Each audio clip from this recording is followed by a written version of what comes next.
A grande crise da igreja não é uma crise de conhecimento, mas é uma crise de obediência. Entretanto, aquilo que é fundamento da fé nem sempre é explorado nesses dias como devia.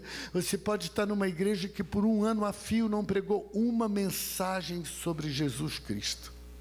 O pessoal marchou ao redor do morro do Jericó, ungiu a porta, fez isso, fez aquilo, mas não sabe nada a respeito da obra eterna da cruz, do sacrifício do Cordeiro, aquilo em que a nossa fé está assentada. Paulo diz: se Cristo não ressuscitou, é vã a nossa fé. Não adianta eu ter doutorado em teologia, mestrado em teologia, se a minha cristocentricidade de fé está anêmica. Uma coisa que eu gosto e que eu observo muito nos louvores e quando se canta, quando ele me convida a refletir sobre a obra da cruz, quando ele põe o Senhor em foco, porque é nisso que a minha fé está assentada. Então, eu costumo dizer assim, quando alguém me pergunta em que eu creio, né? Por que você adora a Deus? Por que você louva a Deus? Eu disse: eu adoro a Deus por quem Ele é. Eu digo: Deus, eu te adoro por teu caráter reto, justo, santo, benigno, eterno, misericordioso. Eu te adoro por quem tu és, Senhor. E eu sou extremamente confortado, encorajado, animado, levantado de dentro para fora, quando eu posso, nesta manhã, aqui neste lugar, no meio de vocês que eu quase não conheço, dizer que Ele não muda. Onde eu recolho forças para continuar, onde eu recolho forças para viver esse dia com alegria, onde eu recolho forças para dizer que ainda que eu mude muitas vezes e várias vezes por dia, aquele Deus em quem eu creio é o Deus em quem não há sombra de variação. Eu posso tomar posse hoje de todas as suas promessas, porque a sua palavra não volta atrás. Aquilo que Ele disse uma vez, disse para sempre, terá validade por séculos sem fim. E é nele que a minha fé está amparada, em quem Ele é e não em quem eu sou. Nada na realidade da vida cristã pode ser amparado e fundamentado por quem nós somos, mas por quem Ele é. E isso me encoraja, isso me fortalece. Mas pensando nessa questão do fundamento da fé, é isso, né? Eu adoro a Deus por quem Ele é. Não há nada em mim, queridos, que me credenciasse para ser servo de Deus. Não há nada em mim que me credenciasse para merecer a salvação. Ele é que é. E Ele não muda. E Ele nunca vai mudar. Daí vem a minha segurança, daí vem a minha força, né? E quando eu vejo vocês aqui, isso me dá uma paz muito grande, porque eu sei que eu estou na etapa final. Mas quando eu olho assim, digo: o reino de Deus está vivo, né? O reino de Deus continua. A gente passa, mas o rei e o reino continuam. E eu louvo a Deus por todos os seus atos de justiça. E o principal deles, que é a obra da cruz, sem a qual eu já estaria morto. E eu não teria nenhuma possibilidade. Diga comigo: eu adoro a Deus por quem Ele é. E eu o louvo por todos os seus atos de justiça. Na verdade, o pecado gera injustiças enormes na nossa vida, né? E eu gosto quando a palavra diz, Ele morreu não somente para nos perdoar os pecados, mas se confessarmos os nossos pecados, Ele é fiel e justo, caráter dele, para nos perdoar os pecados. E esse outro pedacinho que a gente quase não fala, eu gosto muito, e nos purificar de toda injustiça que o pecado gera na nossa vida. Ele purifica mesmo, Ele faz uma obra completa. Então não é por quem você é por quem Ele é. Não é por nada que você faz, ou por nada que você deixe de fazer. É pelo que Ele fez. Nem de bom, nem de errado. Se você ser visto para alguma coisa, Ele não precisava ter morrido. Ele morreu porque você e eu não prestamos. porque a nossa essência não nos credenciava para sermos cidadãos dos céus. Ele se tornou o que nós éramos, pecadores, para que nós pudéssemos nos tornar o que só Ele era, filhos de Deus. Então, guarde essas duas expressões tão simples. Elas podem ser onde a sua fé é fundamentada, onde a sua confissão de fé não será abalada. Não é por quem eu sou, é por quem Ele é. Não é por nada que eu possa fazer, ou pelo que eu tenha deixado de fazer, é pelo que Ele fez, uma vez, para sempre, porque a obra da cruz é irreversível. Não volta atrás, não tem máquina do tempo, não tem ciência, não tem tecnologia que possa fazer retroceder a obra da cruz. Ela é para sempre. E nisso, queridos, eu encontro forças para continuar e para lutar a cada dia e para olhar por esse mundo que está caindo aos pedaços e crer que a vitória já está decretada. Os tronos de Satanás se estabelecem sobre a areia movediça, mas o reino do justo está na pedra angular, que é Cristo o Senhor. E quando o mundo está aí proclamando o seu apocalipse diário, não se assuste, o Senhor da história não perdeu o controle dela. Quando a gente se decepciona tanto com a religiosidade, com a própria instituição humana da igreja, não se assuste, o Senhor da igreja está vivo.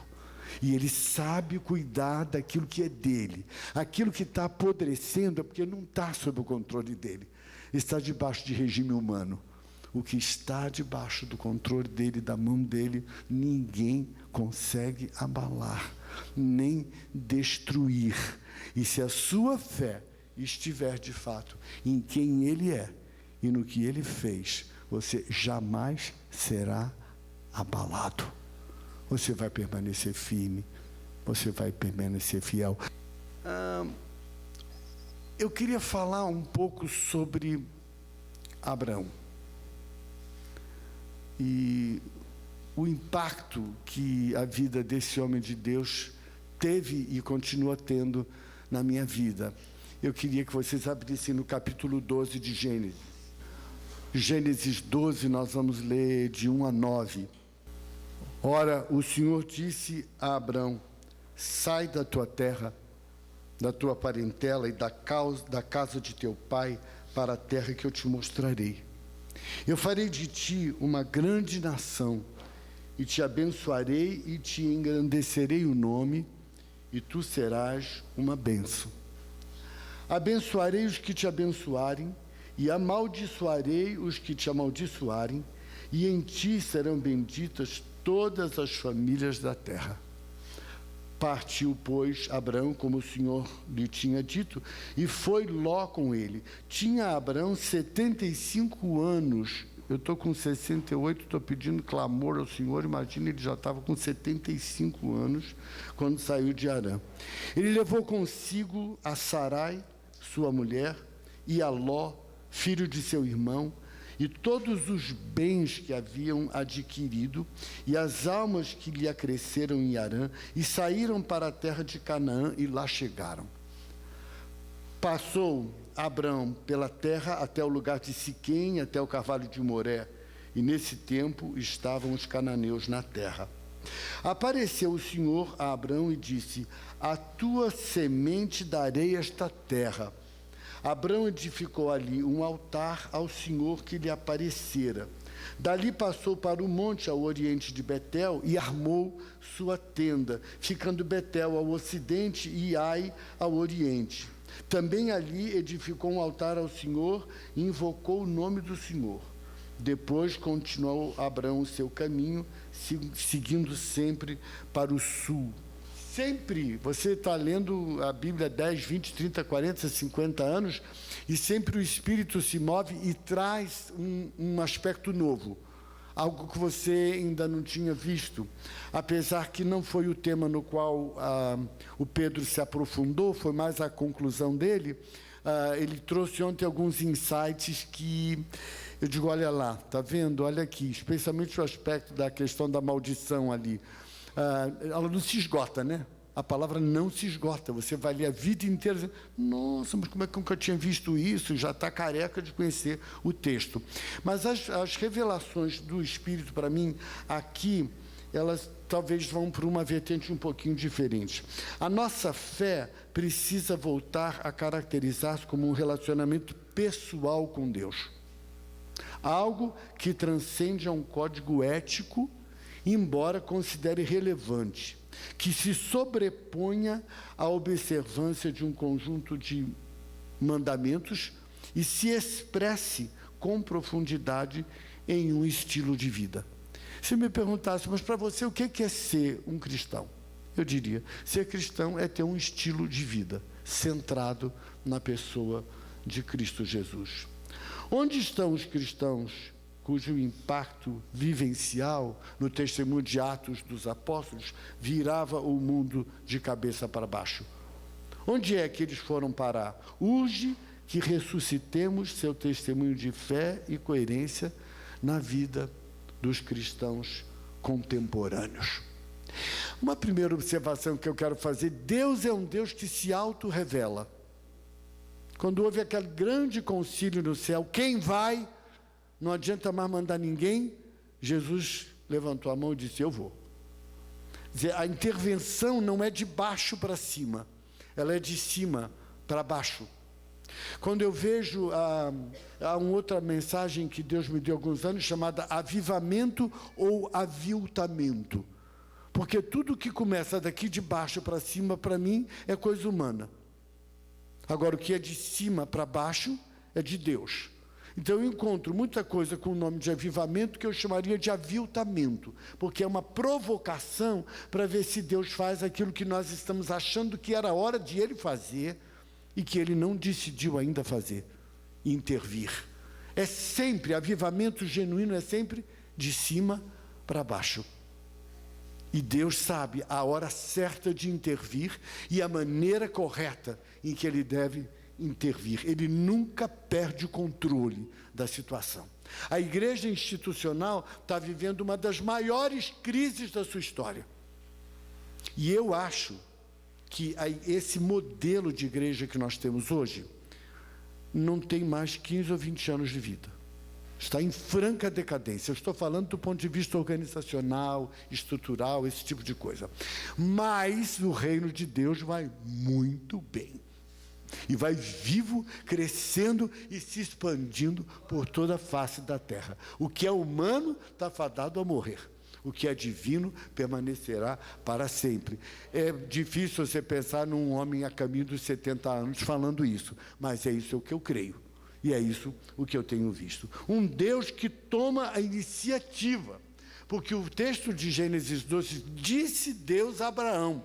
Falou Deus com Abraão. Eu não acredito nesse cristianismo manipulador que diz, eu vou ficar aqui 10 horas berrando para Deus falar comigo e ou Ele me obedece ou... Eu tenho horror dessa automação que diz, Deus faz, Deus faça isso agora, faça aquilo depois. Eu não entendo que Deus precisa dessa tutoria. No ano passado, 2011, foi um tempo difícil para mim. Eu tive uns problemas graves de saúde, passei por umas cirurgias graves. E um dia eu estava orando e falando com Deus. Não sei se você às vezes se surpreende dando instruções para Deus de como é que você acha que Ele devia agir na sua vida. Ou então, a gente que tem filhos e netos, nunca mais teve sossego na vida desde que foi pai. Então aí você fica, Deus, mas olha lá. Aí Deus falou comigo assim, você quer parar de me ensinar a ser Deus? Eu tenho larga experiência nesse ofício. Sossega, sai da frente, porque você me atrapalha. Entrega de uma vez seu estilo na minha vida e deixa eu agir do meu jeito, do meu modo. Mas você entrega e nunca entrega. Né? Confia de uma vez, né? Ficou tão forte, não precisa me ensinar a ser Deus. Aprenda você a ser um homem segundo o meu coração. Mas eu não preciso de professor. Eu sei como, quando, onde, de que jeito eu vou agir. Mas eu só posso fazer isso se a pessoa der espaço na minha vida, para mim na vida, porque eu não violento ninguém. Se alguém ouvir a minha voz e abrir a porta, tudo bem, estou lá. Portanto, você não precisa se estribuchar todo na presença de Deus, se arrebentar, se sacudir todo, gritar feito um doido para Ele falar com você. A hora que Ele quiser falar, queira você ouvir ou não, Ele fala. O que você vai fazer com o que Ele falou é outro departamento, é um problema seu. Mas Ele toma a iniciativa, disse Deus, né? E uma coisa que eu gosto também nesse texto é que ele não é um texto esotérico, ele é concreto. Deus falou com um camarada que tem identidade civil, que morava num lugar, está lá o nome da cidade, ele era um cara de uma família, ele tinha mulher, não tinha filho, porque eram estéreis e velhos, mas não sei o quê, não tinha inseminação artificial naquela época, e vai parar. É uma história real. É uma história palpável, que tem identidade civil. Um Deus concreto fala com um sujeito concreto, que não é um mito, que não é um personagem fantasioso. É assim que Deus atua. No mundo concreto, no mundo real, Deus está a par da situação política do mundo, Deus está a par da corrupção, Deus está a par da injustiça, Deus está a par da exploração sexual de crianças e adolescentes, Ele está a par da degradação da mulher, Ele está a par da destruição da família, Ele sabe tudo. Mas Ele continua sendo o Senhor. A Bíblia diz, Ele é o Deus de toda a terra, o Senhor de toda a terra, e não só dos orgulhosos crentes. Um Deus que fala de um modo concreto. Esse homem tem identidade, ele se chama Abrão, ele é de uma região conhecida, Ur dos Caldeus, né? E ele diz uma ordem muito curta. Nós estávamos falando ontem sobre... Eu tenho um sermão que eu prego chamado O Perigo da Oração Respondida. Quer dizer, tem muitas orações assim que, graças a Deus, Deus não escutou. Na hora que eu fiz. Porque se Ele tivesse escutado, eu estava ralado. Mas Ele não ouviu. Diz que chocarrice, tolice, nem vou prestar atenção. Agora, porque quando Ele fala, o falar de Deus é contundente. Um indivíduo chega para mim, Deus falou comigo. Glória a Deus. E o que Ele falou? Falou ou não falou? Falou. Porque Deus, quando fala, Ele é assertivo. Ele não ficou preparando emocionalmente Abraão para o desafio que Ele ia dar para ele, não. Fala que Abraão sai e vai. E 2 versículos depois de Abraão, foi. Ele falou, se eu ver a velha, está um caco aqui, não é mais hora de sair daqui, não. Eu estou com 75 anos, chama outro, não tem nada. E Deus, o relato é sintético. E Deus disse a Abraão, sai e vai. Às vezes, quando você está doido para Deus dizer sai e vai, Ele fica. Na hora que você estava querendo sair, Ele mandou ficar. Na hora que você estava doido para ter uma revelação, para sair, para fugir de algumas coisas que te incomodam, Ele fica. Geralmente vai na contramão o negócio. Mas o que eu quero ressaltar é que Deus, quando fala, Ele fala objetivamente, concretamente, sem dar margem para confusão. Era uma questão, era obedece ou não obedece. Então, Ele larga tudo aquilo que até hoje significou segurança, estabilidade, conveniência, tranquilidade, troca a segurança do conhecido pela aparente insegurança do desconhecido. Até hoje o ser humano não mudou, né? O novo, o desconhecido, sempre nos desestabiliza um pouco. Nos deixa com aquele ponto de interrogação. E será que? Não sei não, é melhor avaliar melhor. E aqui, o que Deus está dizendo para esse homem, a tua segurança tem que estar em mim, e não nas coisas que você possui. Os passos que a fé requer são exatamente, eu te adoro por quem tu és, e não por quem eu sou. Portanto, essas coisas que você tem, e ele tinha muitos bens, tudo aquilo que te cerca, a proximidade com a família, a estabilidade material, essas coisas são um empecilho para a obra que eu tenho para fazer na sua vida. Isso é uma coisa muito pessoal, não toma isso para você. Para você ele pode dizer, fica, em vez de sai. E na história de Abraão, Abraão se vê nessa parte da sua vida, na sua idade, se vê sendo desafiado. troca o certo teu pelo incerto meu e vai para a terra que eu te mostrarei. Deus nunca é inconsequente quando fala com alguém. Nunca. Agora, um homem que ouve e identifica claramente a voz de Deus e a ela obedece sem questionamentos. O texto não diz que Abraão fez nenhuma consideração. Não diz que Abraão fez perguntas, não diz que Abraão disse, mas eu não estou mais na idade disso, isso não é mais para mim, será que o senhor pirou? Não.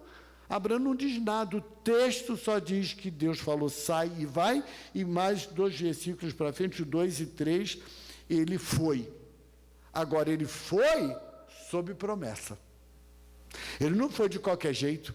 O que o texto diz é, partiu, pois, Abraão, como lhe ordenara o Senhor. Saiu sob promessa, de ti farei uma grande nação, e abençoarei os que te abençoarem, e amaldiçoarei os que te amaldiçoarem.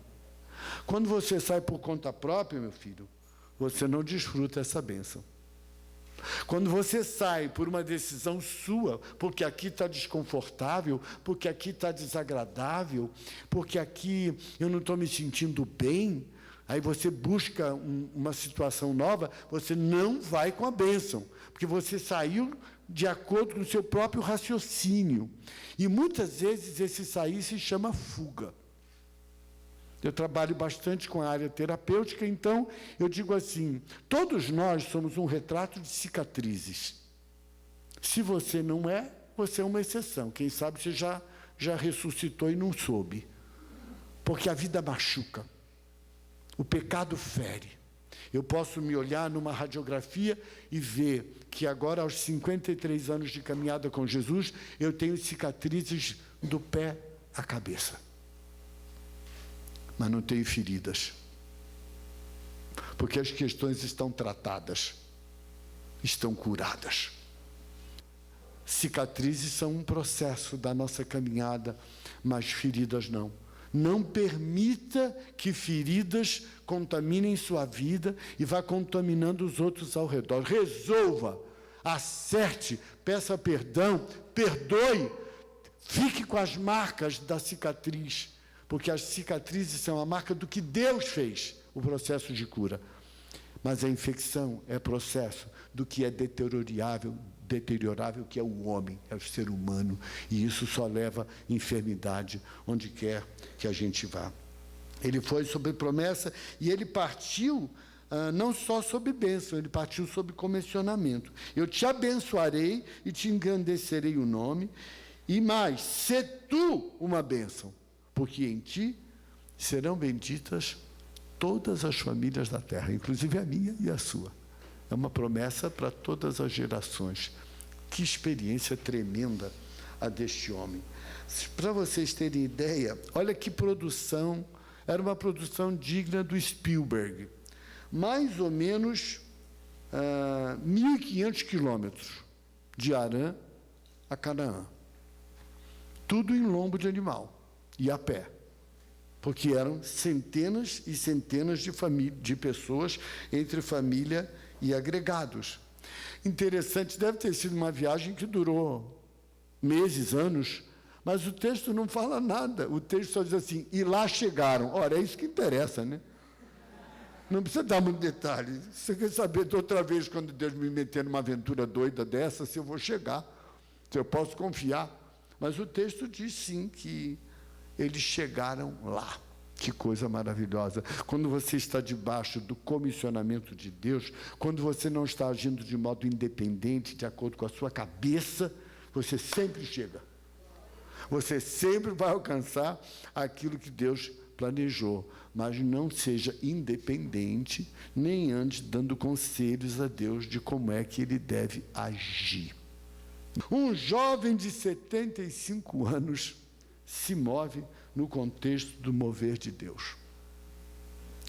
Com frequência nós nos julgamos pessoas acabadas, inúteis ou inconvenientes aos planos de Deus, crendo que Ele chegou tarde, que Ele chegou atrasado, com desafios para os quais nós nos julgamos incapacitados e fora de época. À medida que os anos vão passando, o envelhecimento é um fato real da vida, mas cada vez o velho é mais inútil na sociedade. E eu não posso falar sobre inutilidade, mas eu acho esse tema maravilhoso.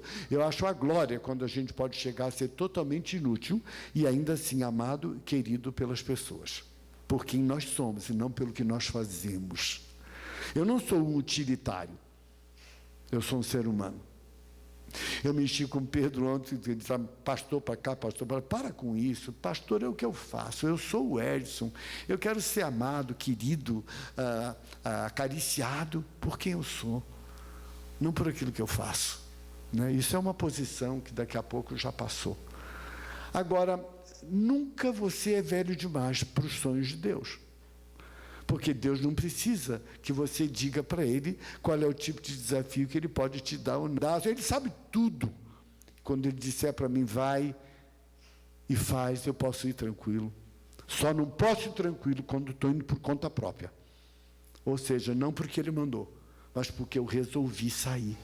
E eu estou dizendo isso porque, como a predominância aqui é jovem, muitas vezes o jeito da gente escapar de alguma coisa que no momento é pressionante para nós, é inventar que Deus está mandando a gente sair.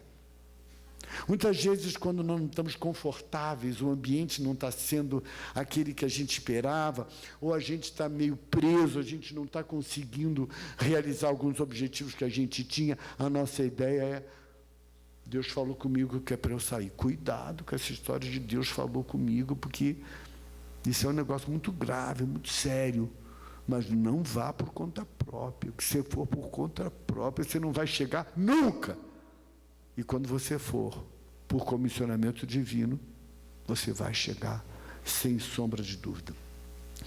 Que extraordinário testemunho esse ancião nos dá, quando aos 75 anos de idade ainda tem forças para colocar os pés numa aventura divina que desaloja, que desestabiliza, que lhe propõe a troca daquilo que era totalmente seguro por aquilo que é totalmente inseguro, tão somente porque ele crê na palavra que Deus disse, e eu te abençoarei e te engrandecerei o nome. Vai sobre a minha palavra e não sobre a sua palavra. Quando você e eu nos movemos assim, sob a palavra dele, nós sempre seremos achados em vitória. O homem obediente está agora face a face com o seu ousado Senhor, e no versículo 7 ele recebe outra promessa: darei à tua descendência esta terra. Mas que descendência? Né? Ele não faz essa racionalização. Deus diz que vai dar. Como ele é o pai da humanidade, ele deve saber, ele tem alguma carta debaixo da manga que ele não me revelou ainda.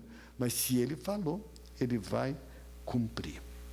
Abraão edifica um altar onde Deus lhe falou e fez a promessa. Prestem bem atenção nesse detalhe agora.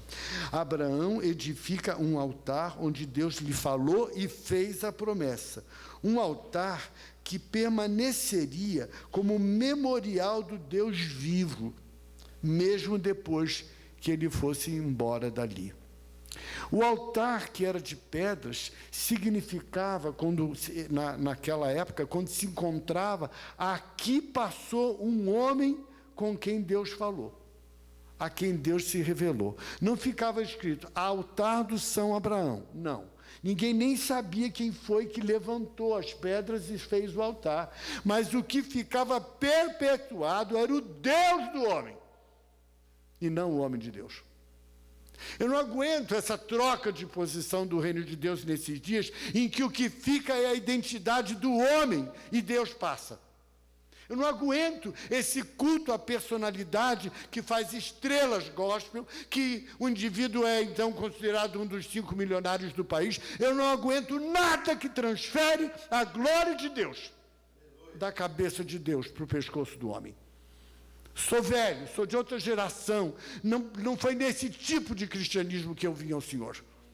Então, qualquer coisa que desvia o foco da glória me cria um desconforto enorme e um desespero existencial.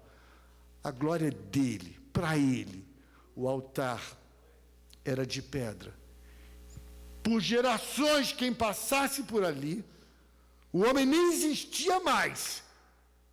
Mas diria, aqui passou alguém que falava com Deus e com quem Deus falava. Isso inquietava as gerações que viriam. Oh, meu Deus do céu! Agora, passando ali para o monte a oriente de Betel, ele armou a sua tenda e também juntou pedras e edificou um outro altar, no versículo 8, e ali invocou o nome do Senhor. Eu quero que você veja esse confronto entre altares de pedra e tendas de luna. Altares de pedra significavam perpetuar a glória e o senhorio de Deus. Tendas de lona significavam disponibilidade. Tenda arma e desarma. Arma e desarma. Deus disse, levanta acampamento, desmonta a tenda, bota nas costas, vai, arma a tenda, edifica o altar. Vai embora o altar, fica, mas a tenda vai embora, porque a tenda é o recurso do homem. Não precisa ficar. Ela tem que ser móvel para que ele possa obedecer a Deus. Ela é meio cigana. Mas o altar, não, o altar tem que ser de pedra, porque ele é fixo, ele não pode se mover. Então, a trajetória de Abraão aqui é marcada por isso. Junta pedras, Deus falou, junta pedras, levanta o altar. Arma a tenda e vai embora. Desarma a tenda, arma a tenda, desarma a tenda. A tenda é móvel, para que Deus tenha liberdade de dizer para você quando é hora de ir, quando é hora de parar, quando é hora de sair. O que vai ficar como testemunho do Deus vivo é o altar de pedra, que permanecerá mesmo depois que você for embora. O altar era de pedra, era fixo, pois deveria permanecer como testemunha silenciosa de um homem que cria e conhecia a Deus, havia passado por ali e havia deixado marcas do seu ser adorador. Um homem cuja fé era capaz de mover a boca de Deus. É hora de seguir a trilha da obediência, rumo ao destino traçado por Deus. É hora de desarmar a tenda, deixando atrás de si o altar, que permanecerá e continuará falando ininterruptamente a respeito da glória de Deus. O que nós vemos hoje, queridos,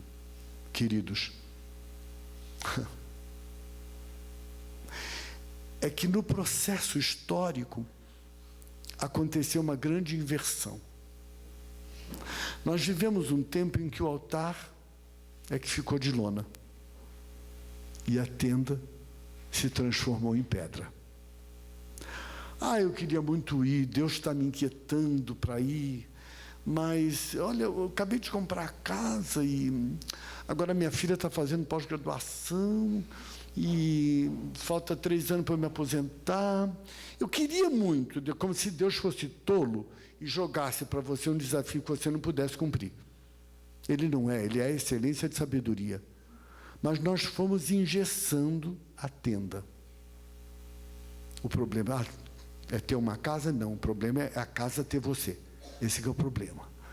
O problema não é o que você tem, mas aquilo por que você é possuído, que te imobiliza, vai te engessando. Eu queria ir, mas não posso ir. Agora eu estou com 50 anos, isso é desafio para moço de 20. Não é para mim. A gente foi engessando a tenda, que Deus nem perde tempo de dizer para você o plano que Ele tinha para a sua vida. Você está atado, você está amarrado. Eu fui numa convenção uma vez, que arrependimento de ter ido, num negócio desse aí de batalha espiritual, e tinha um tal de um profeta lá, que ele não podia entrar no local onde nós estávamos reunidos. Ele ficava por fora, porque ele era o anjo da intercessão. Então ele não entrava no lugar. Mas eu tinha uma vontade de ver a cara desse sujeito, eu tinha vontade mesmo, né? Mas não podia ter contato com ninguém. Eu falei, igualzinho Jesus, né? Bem igual.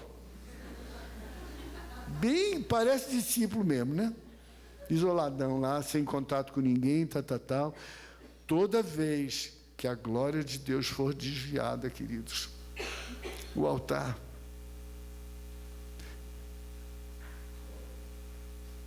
virou de lona.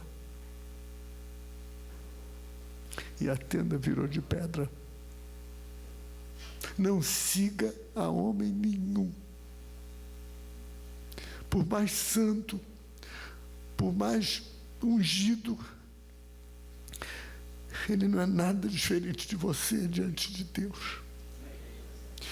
Se você perseverar em seguir uma pessoa que é Jesus, a palavra desilusão, decepção vai sair do seu vocabulário.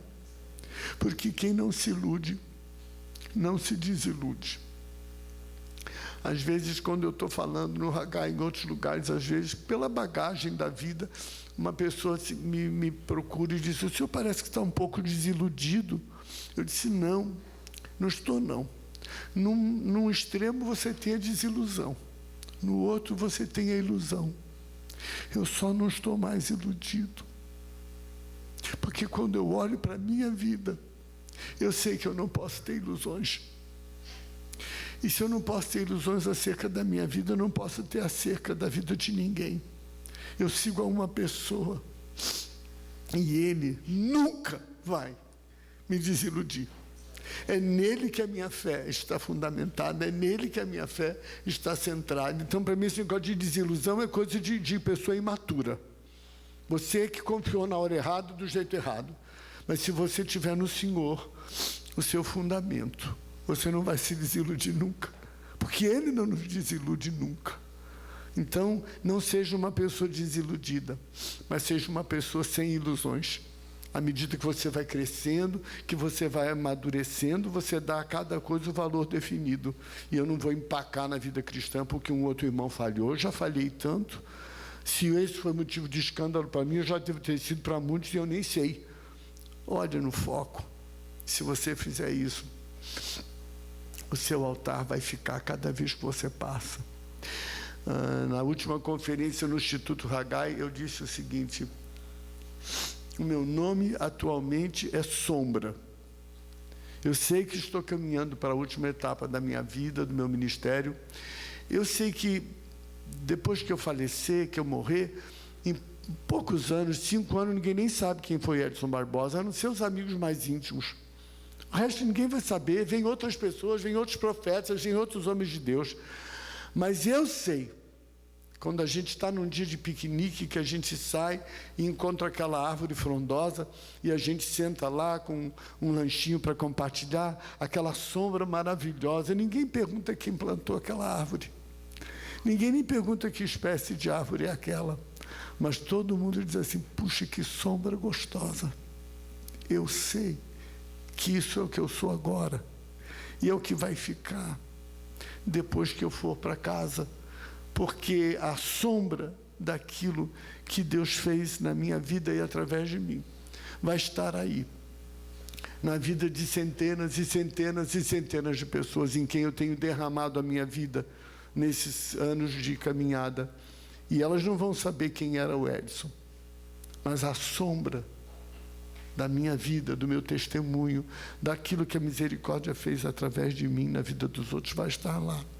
E a glória será dele. O altar será de pedra. Não rememorará um homem, mas rememorará o homem o Deus que esse homem tinha. É urgente para o cristianismo atual. E a nossa esperança são vocês, que não se permitam tendas de pedra. E vocês entenderam bem, isso não significa não ter nada, não significa não poder estudar, mas não tenha nada que te engessa. Não se vincule a nada que te torne indisponível para a hora que Deus quiser dizer: vai, levanta e vai. Né? Não permita que a tenda se torne de pedra e o altar se torne de lona. Ou seja, o altar vai embora quando o homem vai. Quando não deixa atrás de si rastros de divisão, briga, ódio, contenda, que faria até o diabo corar de vergonha. Mas ainda assim tem acontecido no contexto do reino. Que triste concluir que altares, estes sim, têm se tornado de lona, não permanecendo como autenticação do testemunho, e vão conosco sem deixar vestígios tantas vezes de que ali passou alguém que falava com Deus e com quem Deus falava. Em muitos momentos nós temos nos tornado uma geração de cristãos que trocou a glória de Deus pelo aplauso, trocou a glória de Deus pelo reconhecimento e glória humana, perdendo de vista o mandamento expresso de sermos abençoadores para desfrutar da promessa: abençoarei os que te abençoarem e amaldiçoarei os que te amaldiçoarem. Que Deus continue a ter misericórdia de nós e nos desperte para essa realidade dos seus propósitos em relação às nossas vidas. Mas tem ainda uma parte com a qual eu gostaria de concluir, pensando. Há um texto de João 21, de 15 a 17, aquele famoso texto em que Jesus pergunta para Pedro: tu me amas? Lembra-se desse texto, né? Esse texto é muito interessante, porque esse encontro de Jesus com Pedro é praticamente o primeiro encontro de Jesus com Pedro depois da ressurreição. Aquele dia que eles encontram lá e até assam peixe, e tem aquele momento assim que eles ficam impactados. E Pedro tinha um gênio insuportável. Ele era o tipo da pessoa mal-humorada. Isso explica algumas coisas atuais. Aí o Pedro ainda estava numa depressão profunda, né? Eu tenho a impressão que Pedro é daquele tipo assim: se não jogar do jeito que eu quero, eu levo a bola é minha, acaba o jogo. E aí o que tinha acontecido, todo mundo sabe, né? A negação, aquela história. Pedro era assim, do 8 ao 80. De manhã, olha, para tocar no mestre tem que passar em cima do meu cadáver primeiro. De noite, eu nem conheço ele, nunca dei com ele, não sei nem quem é. Isso lembra algumas pessoas. Era esse negócio, né? Agora, eu imagino como ele devia estar tremendo para essa história de Jesus. Disse: agora mesmo ele vai me dar uma lição de moral daquelas, né? Vai me humilhar aqui no meio de todo mundo e vai dizer: papelão, hein? Como é que eu fui cair nessa de pegar um estrupiço que nem você? Só que o Senhor nem toca no assunto. Não é horrível quando alguém que a gente está esperando que vai nos dar uma bronca, ou que tem motivos contra nós e não fala nada? Isso é torturante, assim, é de esmagar a gente. E aí o Senhor prepara um peixinho, uma refeição frugal, devia ter um cálice de vinho, que eles eram chegados. E aí o Senhor pergunta: Pedro, você me ama? Até aí Pedro ainda está assim, medroso, né? Tu sabes que eu te amo, né? Então, cuida do meu rebanho, né? Apacenta as minhas ovelhas, né? Te quebra um pouco por dentro, bota um pouco desse orgulho no chão. Você é bom, mas o problema é que você tem um gênio que é um saco. Mas Pedro, tu me amas? Aí Pedro: será que ressurreto tem algum problema de audição? Tu sabes que eu te amo. Quer dizer, Pedro era pavio curto. Tu sabes que eu te amo, já está elevando a voz, né? Então tá, Pedro, apacenta as minhas ovelhas, né? Mas não para por aí. Pedro, tu me amas? Ah, não, mestre, agora já está virando gozação esse negócio. Você lembra que lá na hora que ele negou, o texto bíblico diz que eles estavam diante de um braseiro no pátio da casa de Caifás. Portanto, a negação tríplice foi num cenário semelhante. Num cenário parecido, para cada negação, uma reafirmação de fé. Negou 3 vezes, vai ter que responder 3 vezes para curar em você, não é em mim, Jesus, aquilo que ficou lá, para o diabo não voltar e dizer, negou. Aí você vai poder dizer, confessei e confessei. Que coisa maravilhosa, a didática do coração do Pai, né? 3 vezes. Já tinha feito essa relação entre as 3 negações e a requerência das 3 afirmações?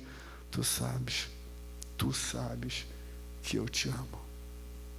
Mas eu acho que essa resposta é uma resposta que exige, essa pergunta de Jesus, tu me amas? É uma coisa que está faltando o cristianismo contemporâneo refletir. E é com isso que eu queria terminar a minha palavra.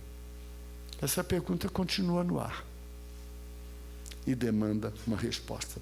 Será que a igreja hoje, e você, no caso, você é a igreja, tem um ministério mais importante, mais urgente do que abrir tempo e espaço para a pergunta crucial que Jesus direcionou a João?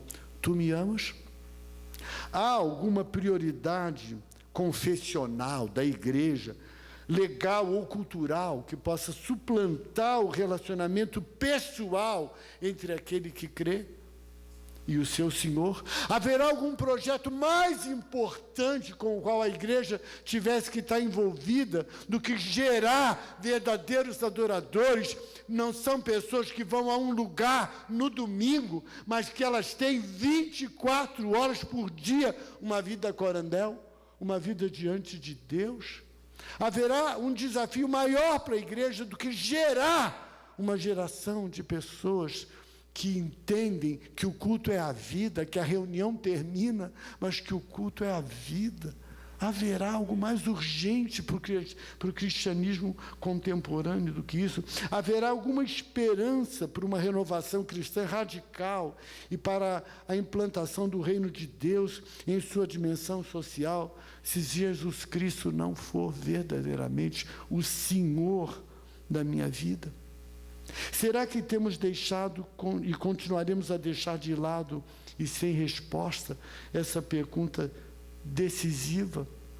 Será que a gente vai teimar tentando moralizar a sociedade, filosofar, estruturar, erigir novos templos e novas memórias a um Deus desconhecido?